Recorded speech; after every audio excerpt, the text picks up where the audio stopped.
Warning. Geesebumps is a comedy podcast based on the works of R.L. Stine. Any similarity to an actual literature podcast is coincidental and unintentional. The next ride might be their last. The Morris family got lost trying to find Zoo Gardens theme park. But that's okay. They found another amusement park instead. It's called Horrorland. In Horrorland, there are no crowds, no lines, and the admission is free. Seems like a pretty cool place. But that was before the heart-stopping ride on the Deadly Doom slide, and that terrifying experience in the House of Mirrors. Because there's something weird about the rides in Horrorland. Something a little too creepy. A little too real. So, do they have an annual pass? Well, if it's free, every day is an annual pass. How do they get their margins working with the economics of this park? I mean... Satan. Okay. Satan!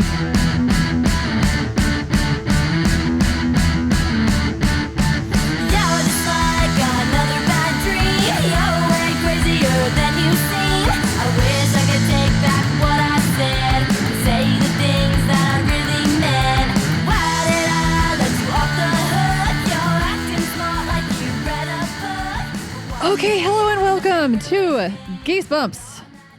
Did you mean Goosebumps podcast? I'm Danielle. I have a PhD. I am JoJo, and I have a PhD. I'm Jeff, and I still have our Christmas tree up. Y'all, it is January 23rd. Yeah. Summer's here. Yeah, well, in California, yes. In California, summer's here. It hit a balmy 65 degrees this week. Yep. I would describe it as a salve on my soul. That wonderful, beautiful sunlight. That warmth, that sunshine. And it made me think about what's my favorite thing to do in the summer, in the January summer, the jummer, as I call it. And that's sit in the shade of your very own Christmas tree. Yeah. Yes. My Christmas tree is a palm tree. Well, that is very California of you. It is a yes. I'm very much of that West Coast lifestyle. Can we talk about how palm trees are the worst tree? Yeah, they're not very good for trees. Yeah, they're not a great... As far as They trees don't really go... tree very well. It fails to tree for me. Does it tree for you, Joe? It doesn't really tree for me. A palm tree is sort of like if a tree put its hair up but then decided to go to work, you know? Yeah. Like, come on, tree. You're photosynthesizing, aren't you? Tree, we have dry shampoo. You don't have to take a whole ass shower. It's fine. And people say, like, the reason why the fronds are so high up is because they grow in areas where there's a lot of competition. So it makes sense for the leaves to be really high. But I've never seen more than one palm tree standing on its own in the middle of a field. No. No, well, I'm assuming because it killed all the others and it is the alpha. That's how it, yeah. It's the Jet Li of palm trees. It is the one. And now it has the combined power of all 800 multiverse palm trees to grow as tall as it wants and do absolutely nothing of worth. Nothing of value. Now, do palm trees make coconuts? No, I think coconut trees do that. Yeah, I think coconuts make coconuts. Yeah, I think if you take an almond joy and you plant it in the ground, It grows a eventually coconut. it'll go into a coconut. You take that coconut, Yes. you put that into the ground. Yes. So you said if I take an almond joy and put it in the ground, why wouldn't it grow into an almond tree or an almond joy tree? Because no one's eaten the almond joy for the almond, Joe. Everyone's It's for the coconut. for the coconut, that sweet, sweet coconut. One piece of crappy almond versus an avalanche of delicious sparkling white coconut. Squad, I got news for you. If you tell me even one more time that if I was to plant an almond joy and it would grow into a coconut tree, that is anti-science, and I'm going to tell Politico, okay? Drudge Report says that there's a lot of weight behind this almond joy turns into a coconut tree. That right-wing rag has no point telling me what happens if I plant my candy. Look, I want to tell you just a couple of facts about palm trees. Oh, that dear you may not God. have How did this known. happen already? All right. No, Danielle, this is fun because Okay. here's the thing. All right. We shouldn't be afraid of facts and figures. So, Jeff, tell me some stuff about palm trees. All right. Number one, this is from thespruce.com.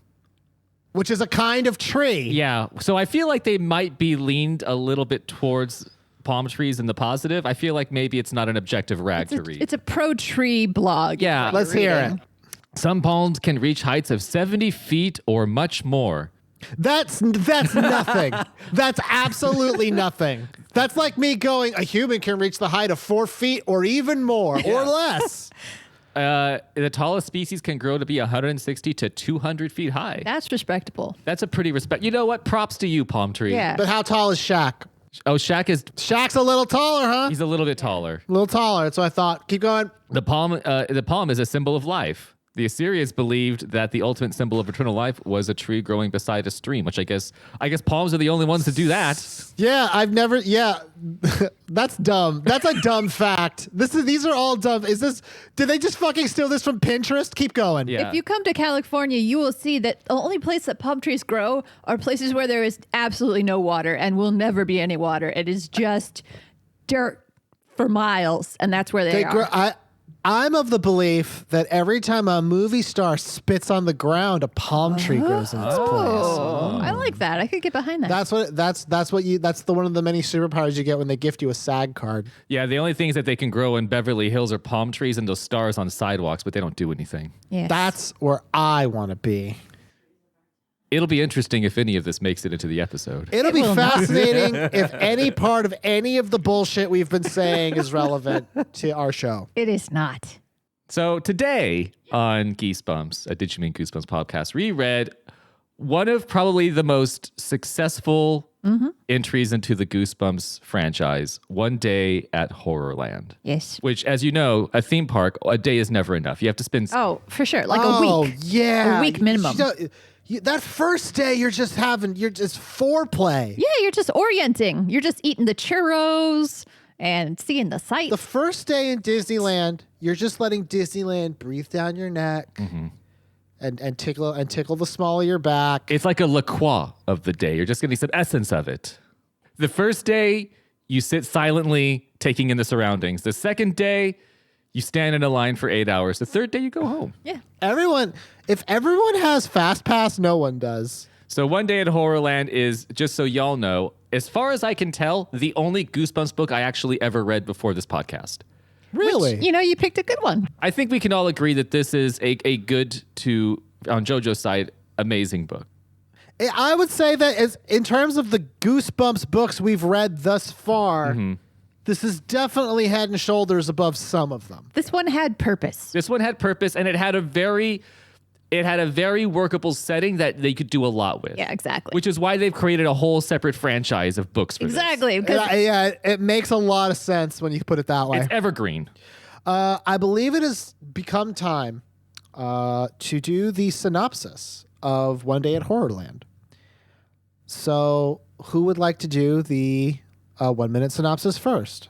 Well, does anyone really want to do the 2 minute synopsis? You know what? I haven't done a 2 minute synopsis in a little while. Yeah, I think I'll do it. Yeah. I think I'll do it this time. Yeah, why don't you get off your fucking lazy ass and do something, JoJo? Get off your lazy horse, okay? Buy us some more computers and read the 2 minute synopsis when we get to it. Eat my whole butt and my butthole. No.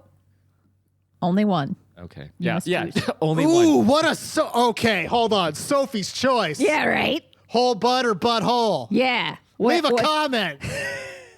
I'll do the first 1 minute. All right, Jeff, let me put up my stopwatch. And you have 1 minute on the clock. And go. All right. One Day at Horrorland stars Lizzie, Luke, Clay, who are kids, as well as mom and dad to Lizzie and Luke. Lizzie and Luke are brother and sister. Clay is their friend. They are driving to Zoo Gardens theme park. They are lost, and then they find their way to Horrorland by accident. It's sort of a weird way that they just happen to find a billboard, and they went to Horrorland. As they got to Horrorland, they were going to go inside, and their car fucking exploded. Mom and dad go to find a phone. Apparently, there are no phones at this theme park, and there's just a bunch of people in monster suits, so you think. The kids go off on their own, and they go to a number of rides, such as the Doom Slide, the House of Mirrors, Snake Area, and Bat Ball. Each of these rides have a little bit of menace to them because they don't know if they're actually going to get hurt or die. All the kids come close to death, they think. At the end, they find their mom and dad. They're all about to go. They're told that they can't actually leave the park yet because they're on a reality show for monsters on Monster TV. And then they're forced to fight actual fucking monsters in an obstacle course, which it isn't an obstacle course. I don't know why they call it that. Damn. I skipped a lot. You did, but you got all the important points. Yeah, the rides don't really matter. No, it's like, ride, scary, scary, scary, gonna die, no, wait, oh, fine, okay. Let us get into the next 1-minute synopsis. Danielle, are you prepared? Not at all. And go. This is about those kids whose names were mentioned earlier. Who, Get right on mine. Fuck you. yes, I can. That's what happens when you go first. You can't do that, Danielle. Yeah, I can and I did and I will. And they go to a theme park. Yeah, they were trying to find some other theme park, but that was just a setup that didn't really matter. And they're in their car. They leave the car and they're like 2 feet away, and then the car explodes and they're all like, oh, that's weird. And then they go inside this park where they're like, yeah, we don't have phones, but go have fun. So they're like, cool. Yeah, let's do that. And then they go on rides and 35. Okay. And then they go on rides. They think they're going to die, but they don't. Mm-hmm. And then the fucking book jumps all the sharks and is like, surprise, you're on Monster Reality TV. And now you have to run through a room with monsters who aren't really trying that hard. And if you can get past them, then you... Okay. Yep. You got to exactly the same part that I got to. Is there much after? There's not really much after that. You aped my shit and still got as far as I did. Yeah, you're a biter. You bit Jeff. You extended your prehensile neck and unhinged your jaw and bit Jeff of his amazing synopsis. You bit him. What if Danielle had just like a super long giraffe neck? Ooh. You know what I mean? I'd like that. Like really long. Yeah. Then I could eat food from really far away. Yeah, you could get the top branches. You wouldn't have. You could get the top of the palm tree. Yes. Finally. You know what sucks now, Jeff? And this is the thing that I feel really bad about is now that we've made that callback, you have to put in at least some of the palm tree groups or there's going to be nothing that does nothing. I intended for there to be some palm action in the beginning. Okay. 2-minute synopsis for me, right? Yep. Okay. And go. One day at Horrorland stars Lizzie, Luke, Clay, and their parents. They're traveling to Zoo Gardens theme park. When they get very lost, as they're getting very lost, they end up at another theme park called Horrorland. When they get to Horrorland, they're like, well, we might as well go in. We're already here. When they get out of the car, their car blows up. They go up to the ticket counter and they're like, hey, can we call the police or something? Because their car blew up. And they're like, we don't have phones, but go on in. It's fun. So they go in. The kids start wandering around, having a good old time. And they go on a bunch of rides. The first one they go on is a slide. The slide is very scary. They think Luke died on it, but when they go, or Clay died on it, but when they go on it themselves, they just went through a really creepy spot, and then they end up on the grass, and they were fine. Then they went to a House of Mirrors, where there was spooky stuff in the mirrors, but it turns out they were fine. Like the mirror was going to close in on them, but it didn't. Then they went into a room full of bats. Whatever. There was a lake with alligators in it that were just like chilling. And eventually they met up with the parents, and the parents were like, yeah, we've been looking all over for you, but we couldn't find you, and this park is crazy, but let's just go on one ride ourselves. So they go on this ride that's a bunch of coffins, and they climb in the coffins shut, and it feels like there's spiders on them, but there's really no spiders. And then when they get out, it turns out that they have been on a reality TV show, the Horrorland Monster Reality Show, and they said, yeah, thanks for joining us. That's our hidden camera show. It's on the Monster Channel. Thanks for playing. There's the door. But when they go through the door, it turns out, oh, by the way, no, there's one last little physical challenge, one last aggro crag for you to scale, and they have to escape a bunch of monsters through like a race. And they start going through the race, and it seems like they're going to be killed, but again, they don't. They get away, and then the monsters of Horrorland are like, yeah, you're never going to leave. And also, we're real monsters. Ooh. But as it turns out, there were signs all over the park that said no pinching. And so they pinch the monsters, and then the monsters all deflate. And after they pinch all the monsters, this sounds ridiculous, right? Yeah. They pinch all the monsters, they flee, they hop on a bus, they steal a bus. And then they drive all the way home. And at the end, it turns out a monster was hanging onto the back of the bus. And the back of the bus monster is like, here, annual passes so you can come back next year. Bye. The end. Oh, we all forgot the pinching part. I always forget the pinching part because it's so stupid. Yeah. It's so fucking stupid. Yeah. So that's Horrorland. Yeah. Their weakness is pinching. Yeah, which they telegraph at the very beginning of the book. With all the pinching talk. One kid likes to pinch a lot. They seed, yes, R.L. Stine masterfully seeds that idea in your mind, and you go, why in God's name did he waste his time telling me about this? But as it turns out, pinching saved the day. If they had not had, because Luke, the youngest kid, Luke, the young brother, he calls himself the Mad Pincher, and he pinches a bunch of people. If they just didn't have that, and they were at the park and saw signs that said no pinching, and then had the idea, I think that would have been better than having to plant the whole also they love to pinch. Yeah, but also maybe you just could have come up with a better weakness than take a whiz on them. Yeah, like you gotta spit on them, or you gotta. All you gotta do is reach out your two little fingers and pick any spot on their massive bodies. Yeah. And pinch. And they're done. They're dead. They're ripe and ready to be pinched. Oh, God. Hot Horrorland monsters are waiting for you to pinch them. That's Horrorland XX. That's true. Well, we've gotten now to an impasse because while I think I know what this book is about, Jeff, you and I haven't been talking about it, and you think the book is about something very different. Yeah, I think it's actually about, first of all, it has to do a lot with horoscopes. Yes. And I think a lot of it has to do with the ancient aliens and potentially Egyptians and how... Interesting. I think that maybe... Hold on, I think I hear something. Danielle, can you go get the door? I think there's somebody at the door. God, Yes. why do I have to do this? Danielle, I got the door the last 800 times. That doesn't count. Once a year.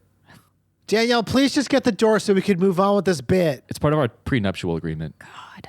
Y'all ain't married, are you? Not yet. Or are we? Look, Jojo, I was going to propose to her when she comes back. Yeah, you from the shit, door. you fuck. You bastard. Wouldn't that be wild if that happened on our show? That would be amazing. All right, this would be fun. Daniel, go get the fucking All right, door. for shit. God. Oh, guys, hang on.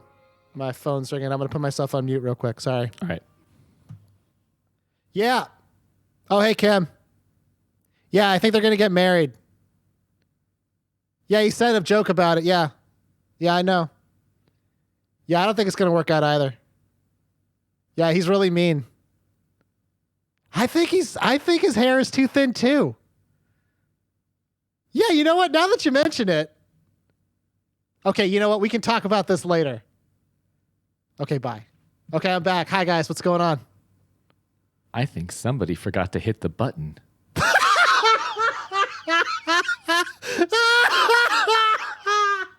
Hair too thin? Yeah, phone goose are good. All right. Phone goose are wonderful. What is a phone? I am here. Oh, no. I am here for your edification. Well. If it isn't our greatest nemesis on our show, specifically about his work, R.L. Stine. Robert Lawrence Stine. No, Rabid Lummox Stine. Hey, Jeff, give yourself a pat on the back for getting the initials for R.L. correct. Yeah, I finally did it. Yeah, you did a good job. Yeah, everyone, on our 100th episode, is this our 100th episode? Feels like it. Okay, yeah, on our 100th episode, I finally did it.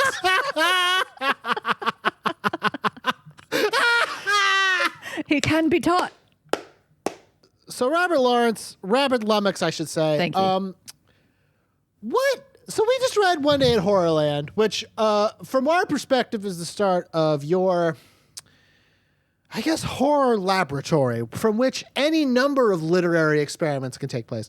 Now, we have a very specific idea what we think it's about, but why don't you tell us, what was your intention with One Day at Horrorland? I actually picked up the book as if I was showing it.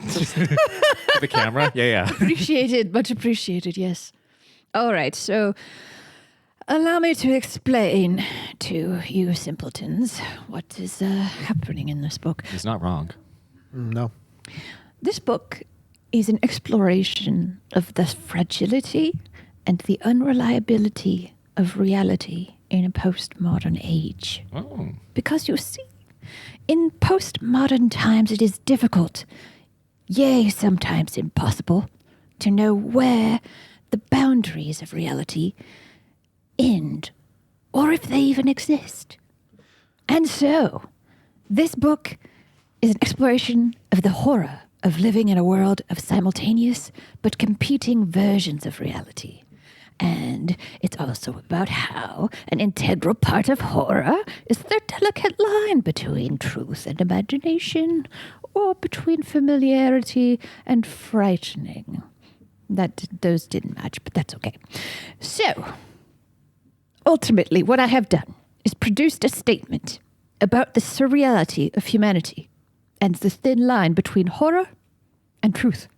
So you're making the argument then that Horrorland is sort of like the liminal barrier between actual reality and this surreal world of your own sick, twisted worldview. Precisely. Horrorland has 1 foot in one world and 1 foot in another. It's got 1 foot on the platform and 1 on the doom slide. It's right. It both establishes the borders of reality, Indeed. but also Subverts them. what is outside of it. Yes. Because did you read the part where they were on a TV show? Did you? I did read the part when they're on the TV show, and kids today always watching their television. They love TV. They love their TVs, these kids today.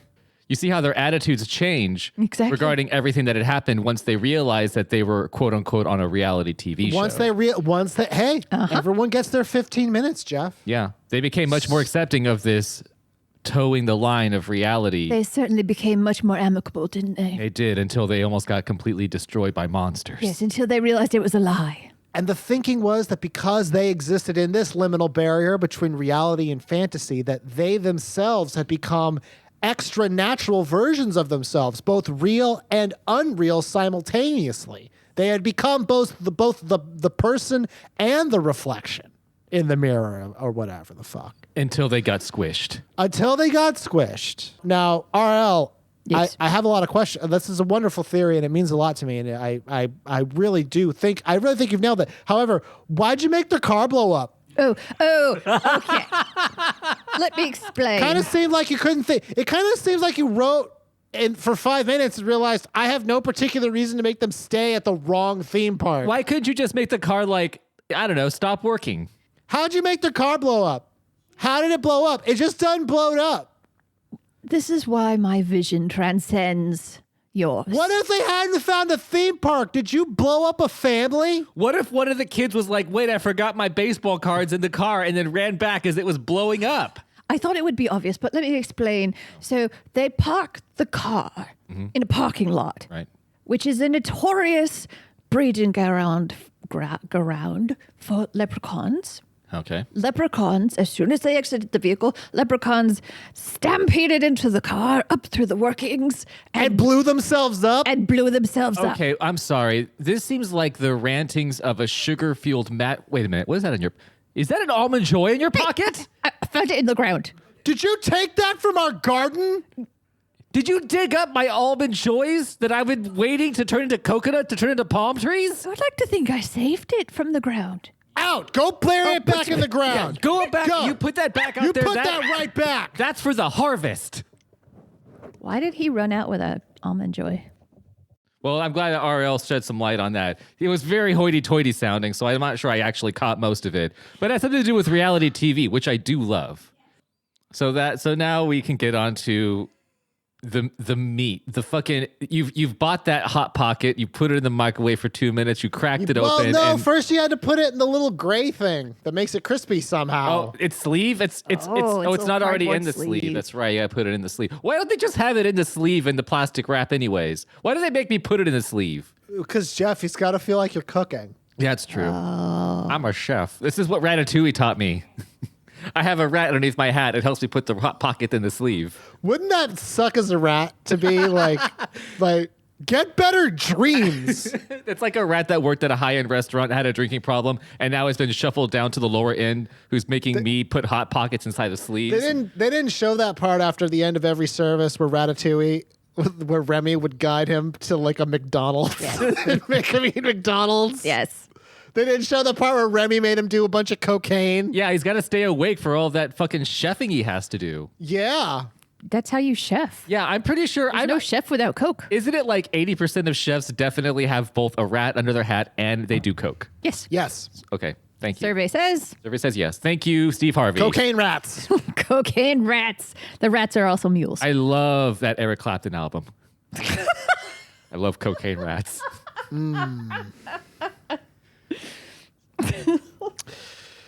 So let's get into talking about specific sections of the book. I do have a comment about the first line and the fact that it's awesome. Okay, Danielle, why don't you start us off on that first line of the book? So this is page 1, This chapter is page 1, 1, chapter 1. the literal start of this book. As we entered the gates to Horrorland, we had no idea that in less than an hour, we would all be lying in our coffins. What's Horrorland? I just started this book. What's going on? What? That's the first line. That's where we begin.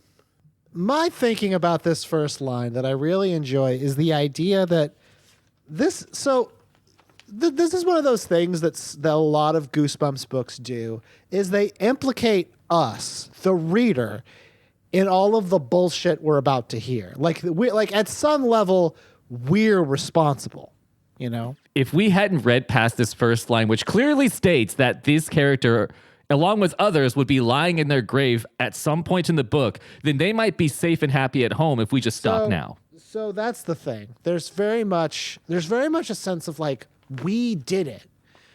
We asked for this. We asked for this fun story about being in coffins. This first line also is sort of like a preface to the current meme, which is record scratch, freeze frame. Yep, that's me. You may be wondering how I got into this situation. RL was the first one to do it. That's my favorite part. That's me about to hear a story about someone going to a haunted theme park. I had to imagine how I got myself into this error. I'm trying to like use the same guiding principle with other literature. Like, what if you were reading the Bible and it started out with Jesus being like, there I was, arms outstretched in the hot sun. Oh, yeah. That's how you tell a story, man. That's how you tell a story. you may be wondering how I got in this situation. Well, let me take it way back. In the first, there was darkness. Yes, nothing but darkness. There I was, blowing up the Death Star. Man, oh man, how did I get here? And then it zooms back to like, those are my aunt and uncle getting blown up. This is like a version of like 2 days earlier Yes. type of narrative device, which I don't know how I feel about it. It's not even that buck wild of a 2 days early. It needs to be more buck wild. Like if it was like, here's Danielle smashing in the window of a 7-Eleven with an inflatable hammer. And then Danielle's like, there I was. I bet you're wondering, how I got here. why would I try to use an inflatable hammer against glass? You will find out on page 152. My favorite thing, though, is that it gives the exact amount of time. In just a few hours. No, in less than an hour.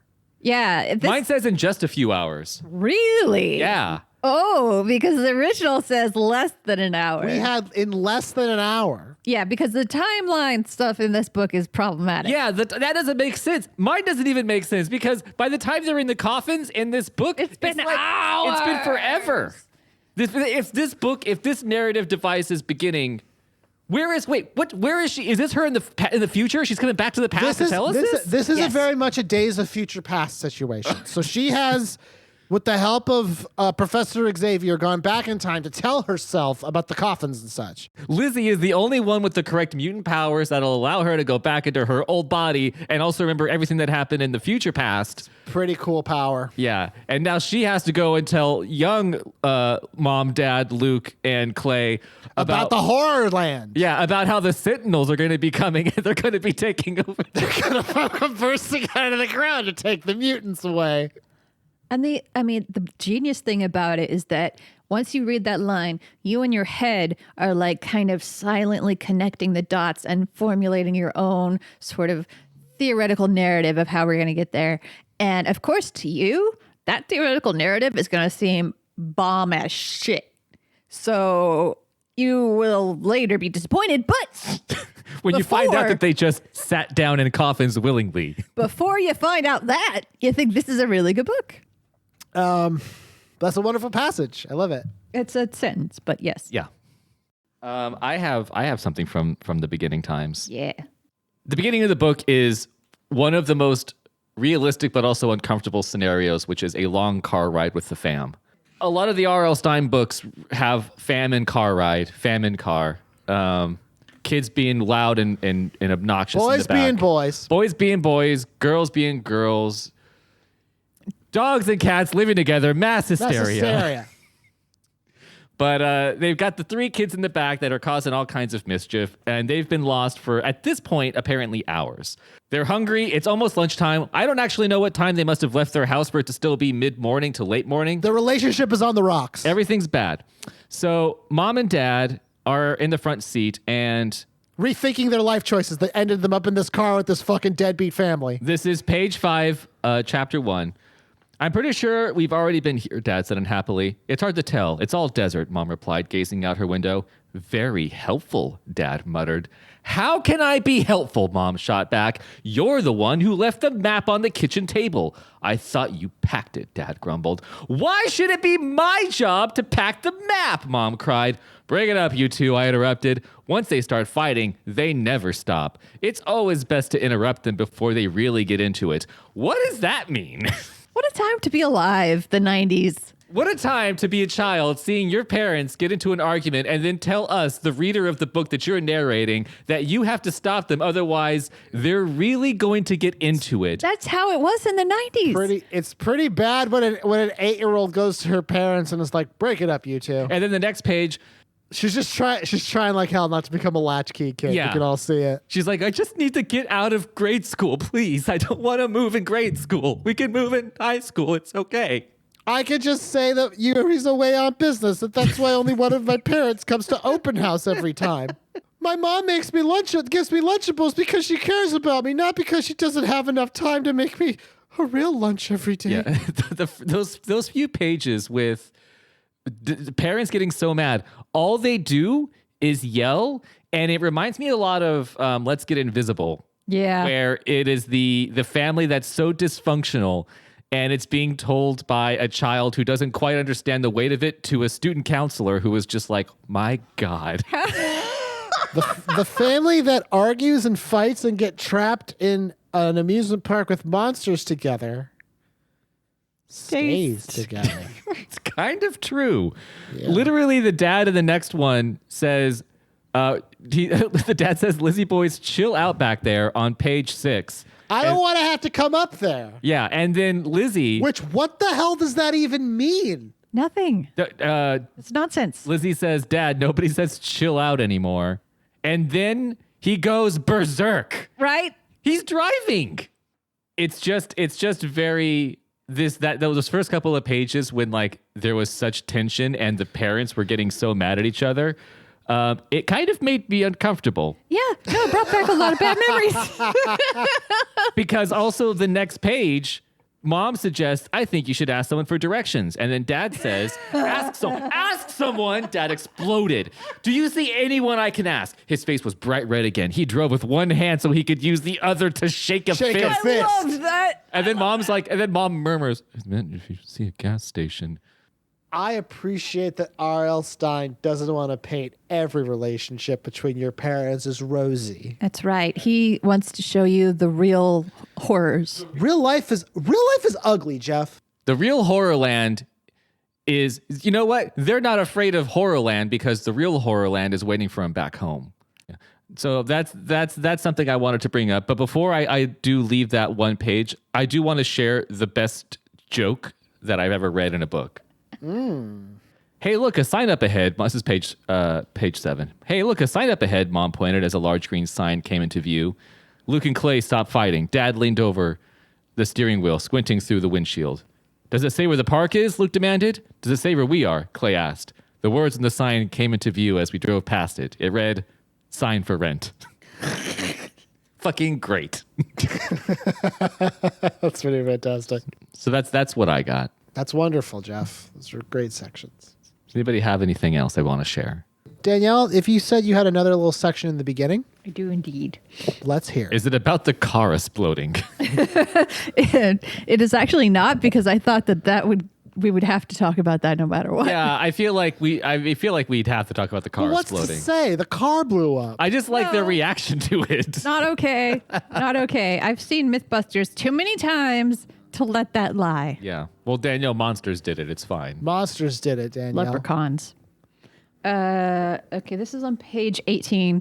And what I like is there are these signs posted throughout the park that seem in tone more like the sort of like friendly, hipstery kind of self-aware signs, you know, Raider like parking only. exactly. And it's like, this one is welcome to Werewolf Village. My honor roll student ate yours. Yes. Do not feed the werewolves if you can help it. My other Millennium Falcon is a Yaris. And what I like is the fact that, okay, those are so obnoxious. Those fucking like, aren't we twee little signs. And these ones are like, oh, we look like we're twee, but actually we'll kill you. Yeah, these are faux twee. Yeah, these are faux twee. What is twee? These are like cutesy, precious, overly Precious angels. Yeah, overly like not clever, more cute, trying to be clever, but more cute than clever. Yeah. Like it sacrifices some smarts to. It didn't spec into intelligence. It specced into it thought charisma. Yeah. Yeah. Okay, like quaint or Yes. dainty. Yes, But yes. more with actually more of a negative connotation than quaint or dainty, I would say. Okay. So it's sort of there's a little bit of a dumb connotation to it, Yeah. like a little bit of dumbed down, like cutesiness. The kids would call it cringe. Then let's okay. use that word instead. Good job. Good Yeah. good So save. it's pretty cringe, these signs. Yeah. But these ones are cringe and accurate because they'll fucking kill you. Werewolves will fucking kill you. Werewolves will fucking kill you. And I love that. You love that werewolves will kill you, Danielle? I love a hipster twee sign that promises death and destruction. But here's the other thing too, and this is what I think is really exciting, is they're very serious. Like, this is what we reveal later, is that all the signs around this park are 1,000,000,000% serious. They mean business, Danielle. Exactly. You think that they're being cute. You can't feed the werewolf. But they say if you can help it, meaning the werewolf is gonna get theirs. It's not a matter of your decision. It's not a matter of if, it's a matter of when. Exactly. And I just wish that all of these stupid little hipster signs had a undertone of death and murder and dismemberment to them. So when I see the bumper sticker that says my honor roll student can beat up your honor roll student, I want to see their honor roll student It's actually. more like my honor roll student will beat up your honor roll student. Exactly. My honor roll student, whose name is John Bowers, is going to find your honor roll student, which is named Jeffrey Thompson, tomorrow at the flagpole and beat the ever-loving shit out of him. My honor roll student, Ralph Macchio, will absolutely crane kick your child right in the fucking face. My honor roll student, William Zabka, is going to get beaten up by Ralph Macchio, your honor roll student, and in 30 years, he's going to get his revenge when he reopens Cobra Kai. It won't fit on the bumper sticker. That's why they have to get the full back window stencil done. This is a full car vinyl decal situation we've gotten ourselves into, Jeff. Yeah, that's exactly what I'm talking about. Yeah, my honor roll student has a crush on your honor roll student, so we should probably get them in the same room and give them the talk. My honor roll student is only an honor roll student because they've been cheating on your honor roll student. And I hope we can have a conversation where we can continue this sort of relationship so my honor roll student can get into a good school because they don't have the same sorts of benefits that your honor roll student does. But your honor roll student can hang out with my honor roll student. They can learn how to like dance or sing or whatever. I've seen Save the Last Dance. Your dirty ass fucking honor roll student is not gonna hang out with my bitchin' fucking bought my grades honor roll student because no. Even the bumper sticker has the word written in it. No. My honor roll student will help your honor roll student who still wears glasses take those glasses off so they can stop being an honor roll student and start being the girl next door that I didn't recognize was attractive this whole time and I can fall in love with. Yes, Are right. these stickers why Spencer's Gifts isn't doing so hot? Should we talk about the car explosion? What's to say? I mean, seriously, like, what's to say? R.L. Stine blew up a car in his mind. But here's the thing. Okay, it takes a lot of detonation material to light up an entire car. Like you're talking like a bunch of C4, like way illegal smuggling over the border levels. Illegal by the laws of man, not the laws of monster. I think the thing that's interesting about the car exploding isn't necessarily the fact that it exploded, which is interesting in itself. It's just the fact that immediately afterwards, after the initial shock, all the kids are like, yeah, but so can we just like go inside? Yeah, like can we just go on some rides now? The dad is the only one acting appropriately where he's just like, what the fuck are you talking about? Oh shit, my car! I need a phone. Oh god! But then the people working there are like, Nah. No phone. we don't got, I mean, it's cool. Don't worry about it. Just What did the parents think they meant by we'll take care of it?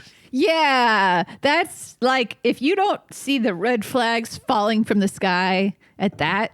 if I went to Six Flags and my Hyundai Sonata got blowed up. Mm-hmm.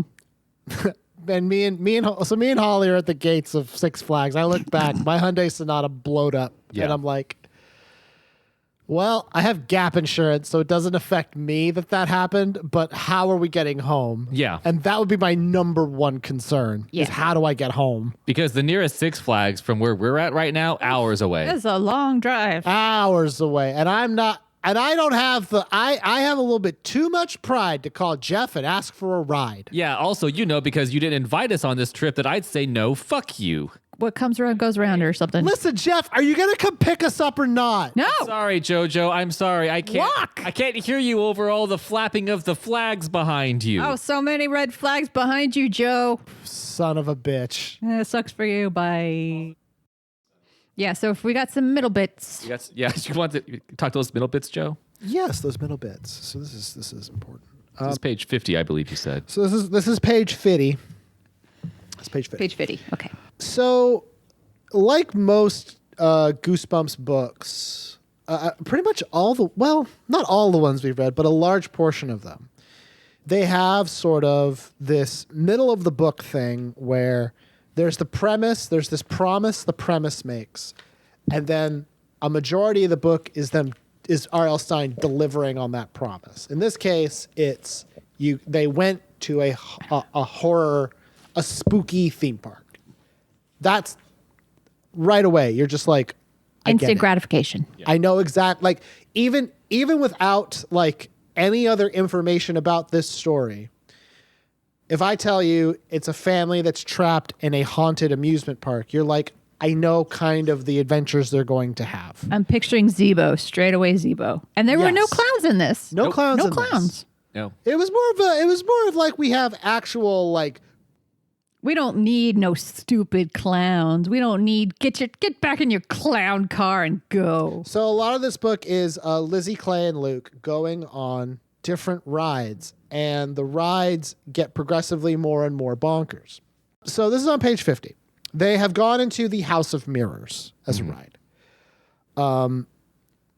Calling it a ride is giving it a little bit more credit. Yeah, it's an experience. Yeah. They had to spend 5 tickets to get in. Oh, damn. You and I were not in the same room, I replied. I walked up to the glass wall and tapped on it with my fist. Huh? Luke's face was filled with surprise. He made his way over to me. Then he tapped his side of the glass as if making sure it really did exist. How'd that get here? He murmured. Clay started moving around his room, sliding his hands along the panes of glass, searching for the opening.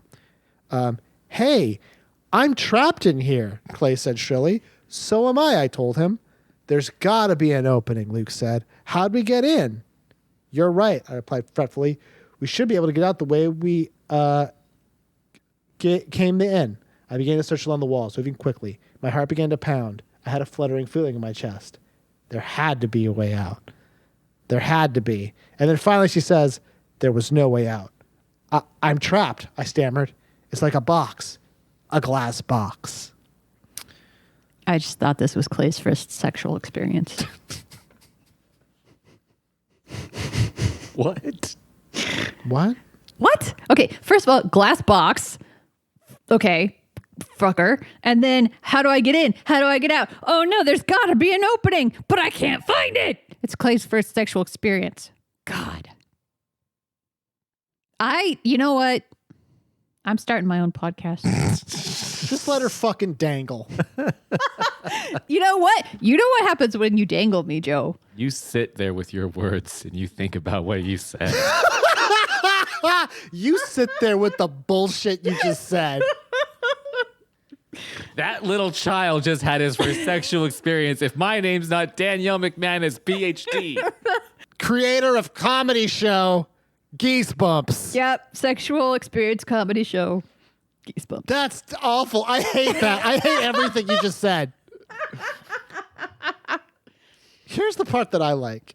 And this is where my brain went immediately, because at this point in the story, we don't actually know that it's monsters. As far as we know, this is just sort of like an action park, you know. The like curtain has yet to be lifted. That's what I said. The premise of this whole thing is the ride is scary up until the point it's not. It's scary up until the point when it's like, oh, it's a big goof. Yeah. You know? Big haha. So what they have created here is literally the Hall of Fire Hazards. Yeah. The fire marshal not okay with this. They do that a lot in this book, but okay. So I'm touring imagine I'm the fire marshal and I'm touring Horrorland, right? You're checking the fire extinguishers, making sure that they're Checking all... the fire This is the extinguishers. sequel that the world needs. I'm timing how long it takes to clear the park of guests, and I come to the Hall of Mirrors, and I turn to you, Jeff. You are the director of operations of this park, and also Danielle, you designed the rides here. This is Hell yeah, I do. So I go, okay, so walk me through Okay. the Hall of Mirrors. All right, Tell it's me great. how this is supposed to work. So the way that this We're in the works- control room, by the way. Okay, yeah, no, so we're looking down on it. So I'm like, okay, so you can see down there, there are a number of ways that the hall splits, and then different people who are going through it go into separate rooms. And then what we do after they get into their own separate rooms... I'm sorry. What's the capacity? For Well, those the rooms? well, that's the funny part is when you walk in the room, the capacity is about 20 people, but very quickly it's going to get down to about 1, because here's how we handle the frights in this one is, well, first of all, we don't have signs for occupancy because that would give it away. We'd have to make a change, and that's really just technology we don't have. So you don't actually have posted placards that signs for occupancy. How do the workers know how many people are supposed to be in there? Well, We don't about have that, workers. none of the workers come actually in here to do anything because, So does this thing move on its own? so what we Yes, do have it takes is, care of itself. It's like a self-cleaning hall of mirrors. yeah, I mean, it's like a Roomba, but it's a giant building. Yeah, it you just know? does what it needs to do by itself. It's fine. There's a lot of triggers, but also there's somebody up here who's like pulling all the levers, and we get these kids usually in this room, and Yeah. then we completely close it off, so they're actually cut off from any exits or Totally entrances. safe. Completely Super safe. safe. And does it open from in the inside or the outside only?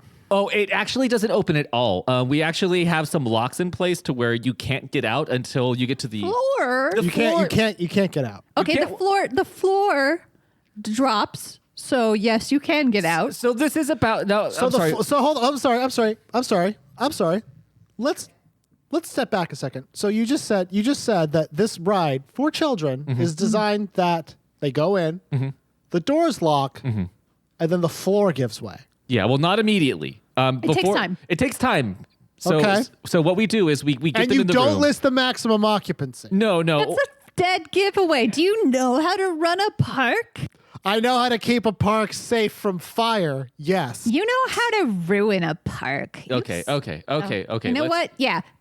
Hold me back. Okay, Hold yeah, me I'm back. gonna hold you back. Okay, right. Sorry, we usually don't let her come on these little tours, but we're trying to be inclusive right now with the rest of our staff. Hey man, I get it. Cancel culture. Go on. I get it. You know what? They try to say accountability culture. That sounds like someone's trying to cancel culture. That's you know what I'm right. talking about.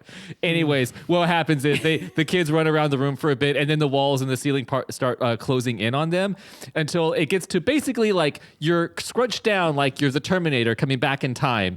And you're about to raise up, but you can't because you're about to be turned into some sort of human cube. And then at the last moment, the floor gives way, and they fly through a chute, and then they just plop outside where they started. Yeah, I thought that part where you think you're going to die like a lot was pretty good on Yeah, that getting part. the timing on that was really hard. We had to go through a lot of kids to get the timing just right. What if there's a fire? Why would there be a fire? Yeah, why would there be a fire? It's This all is the Hall mirrors. of Mirrors. Do you know how mirrors work? Do you know what mirrors are? Listen, we have a little rule here with the fire inspectors. It's never worth asking, why would there be a fire? Because guess what?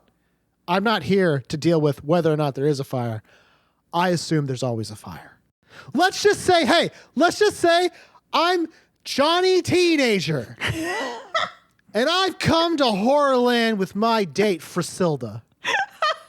And we decide we're going to go in the Hall of Mirrors and have our first sexual experience. Okay, we've heard this before. Makes sense? Glass box, all that? I go in. Yeah. And then, I was smoking Lucky Strikes right before and drinking coffee and smoking Lucky Strikes, and I accidentally tossed one into the guards. And now this place is ablaze. I'm trapped inside of a glass tube. I'm panicking, and I don't know how many people are in the room with me because there's no maximum capacity posted. You know, I should have thought of that. We should have added that's fire. a good ride idea. Yeah, like that really underscores. He's got some good at really this. good. Yeah, I think you're in the wrong line of work there, Fire Yeah, Marshal. where else do you think there could be fire? Yeah, tell us. Where else do you think fire could Lead be us around involved the in these park. rides? We'll take notes. Yeah. Hey, can we take you to lunch? Let's sneak a little more fire into our park. Alligator Pond Fire. plus fire. Yeah, welcome to Horrorland 2. It's Horrorland plus fire. I will say though that we were right. We were almost on that path with the Doom slides. There is a part on slide number 10 We where got they close. do go through some fire. And I thought that was really genius for me to come up with that because, I mean, I've never worked with fire in my rides before, but now suddenly Just a little kiss of fire. everything's on the table. Yeah. You know, it's just like cooking. You need salt, you need acid, you need heat. you need heat, From Which is fire. And you need other things. whatever the last thing Whatever is. the last thing is that I don't remember. All I know is if you want me to sign off in this park, you need to either fix this fire problem or give me $300. Well, here's my other question. Accessibility. What if I'm using a wheelchair? I and had trying that to- same thought. Yeah. Very, very not accessible. It's a very, Horrorland is pretty fucking ableist, okay? Yeah. And they don't talk about there being a wheelchair ramp or an elevator going to the top of the Doom slide. No. How are you supposed to ride the Doom slide? Yeah, and the Doom slide would seem like a real great time for anybody, but how are you supposed to get somebody up there? How is someone supposed to, like do that ending foot race? So I didn't sign... Okay. We didn't wait. Did we sign waivers? No. Wait.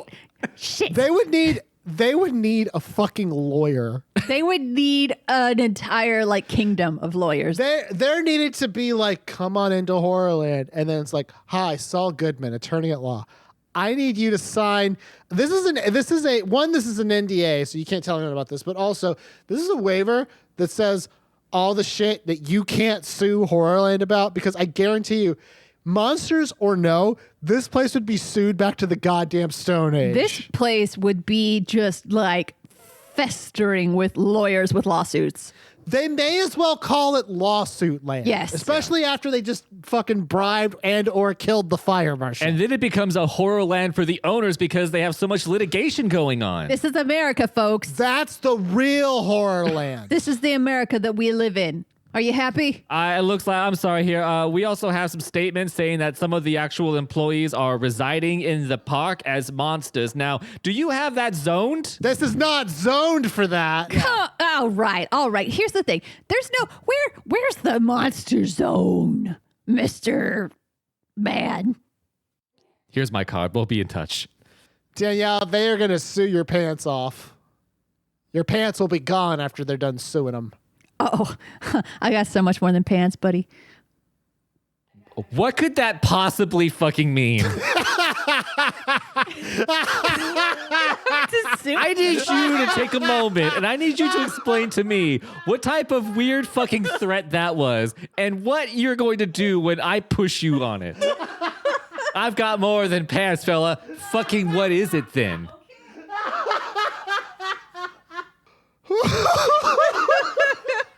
Well, it was that you stopped being in our show for a second.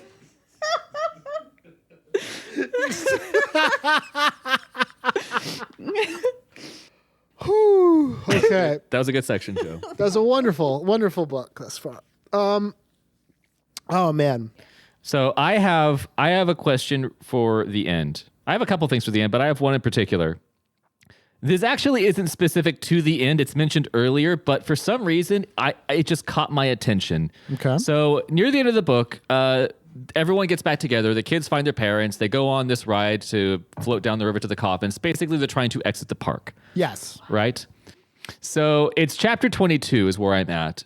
They're near to be accosted by the horrors. They don't know what's about to happen. The plaza has literally filled with these monsters. And it's on page 93 for me. Not sure what it is for you book people. But it's just a couple words. So they're all being stared down by these monsters. Lizzie swallowed hard, leaning against her mother. She could feel her entire body trembling. I took a deep breath and then cried out, "What do you want?" The sound of my own voice startled me. One of the horrors, a young woman, stepped forward. Yeah, I have the same question. What? What is that? She was wearing mascara, Jeff. How do you distinguish? She had on mascara and monster boobs.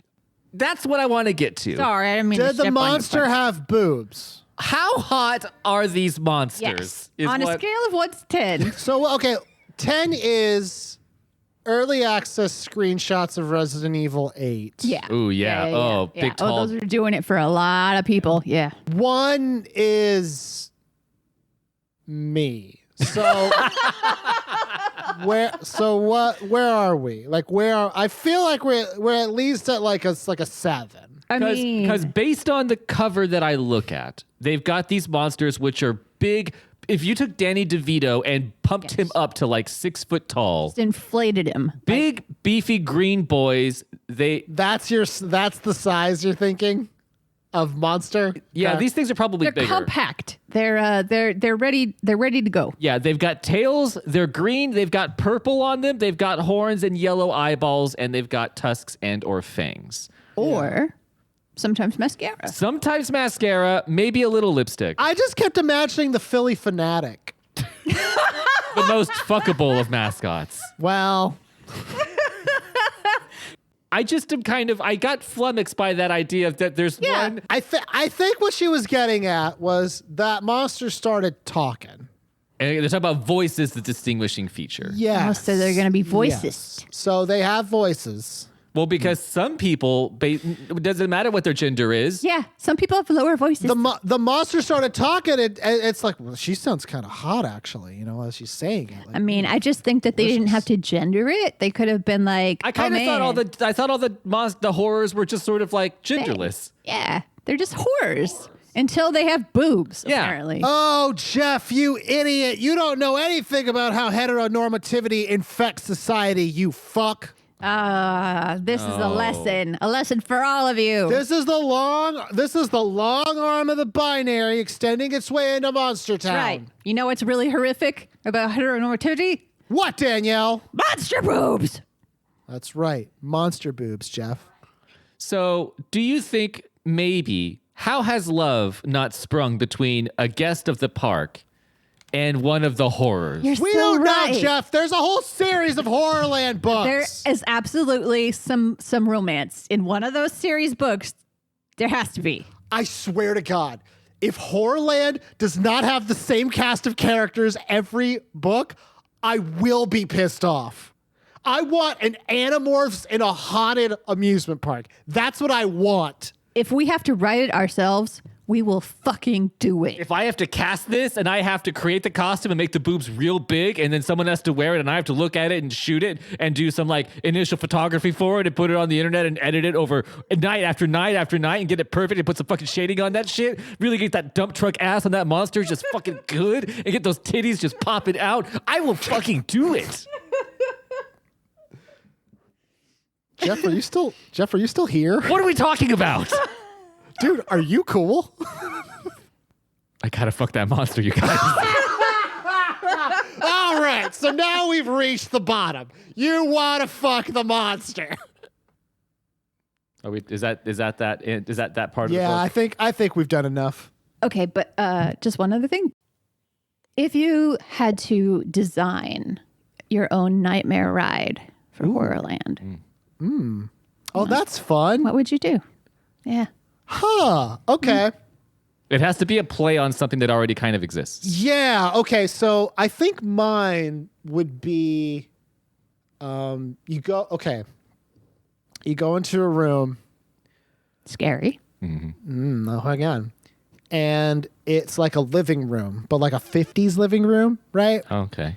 And in the center is like a tube television, but like a bunch of them, like in a wall. But it's in the center. It's freestanding. And then they all turn on. Uh-oh. And it's I Love Lucy. Oh! And it's the chocolate episode. You know the one? Yeah. Oh, we all know the one. Oh, yeah. And then they do that for a while. And then you're looking at it and you go, where's the scary part? And then the TVs fall over. That's it. I thought you were gonna say like a conveyor belt swoops in. No. They all just fall over on them, and you think you're gonna die, but then the couch falls backward, and you're fine. it's called the Room of Accident, The room of oops. the oopsie room. Will you come up with a scary ride then? Okay.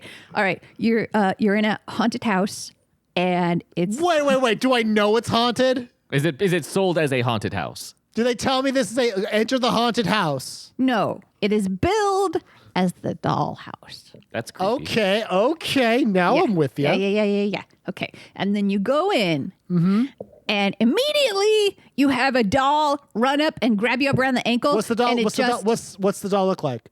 How big is it? Is it to my size, or is it like? Oh, no. puppet We're master talking size? like small child size, like, I don't know, half. Okay, I'm there. I can see it.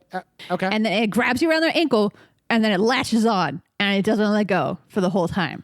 You take it home with you. You take it home. It's a prize. It lives with you now. It's a prize, and it will destroy your life. The horror part is that it's another mouth to feed, and you are so strapped. Darn it. Responsibility, huh? Darn. Okay, I love that. Okay, Jeff, your turn. All right, so this one, my ride is all right. So here's what it is. Here's the ride: is you go out. You're at like a house. It looks just like a regular room, like a living room, right? And you walk in it, and there's this really cute looking golden retriever. It's sitting in there in the middle of the room, and it's just like wagging its tail when it sees you. And then you walk up to go and pet it, and when you do, it takes like 2 steps backwards. And then you go to try and pet it again, and it takes a couple steps to the side, and it's constantly evading your touch. And as you get closer and closer, you look down at your hands, you see that your hands are growing withered and old, and the dog looks the same age. And it turns out this is sort of a Dorian Gray thing, but the dog stays the same age, but I get older. Yes. Doggy That's and gray. sad, Jeff. You suck. Dorian dog. It's the room where you want to pet a dog, you never can, and then you die. That's horrible. That is life, man. That is life. You die unfulfilled, unpetted. The way you were born. Yeah. Yeah, my Horrorland park ride is real as shit, so get on board. Your Horrorland park ride is like psychological. Danielle's and I are at least tangible. Yours just fucks with you on an emotional level. Fuck. Thank you to the band Dog Party for the use of our theme song, Bad Dream, off of the album Hit and Run. You can check out Dog Party at their website, dogpartylive.com, and you can purchase their music at dogparty.bandcamp.com. And I encourage you to do that because, as we said at the start of the show, if Jeff didn't cut this joke, it is the start of January summer. Geesebumps is part of a whole cadre of comedy content that we produce. We also do a Dungeons & Dragons 5th edition podcast, actual play podcast called The Rolls We Made, which is available every Friday. You can get it anywhere podcasts can be found.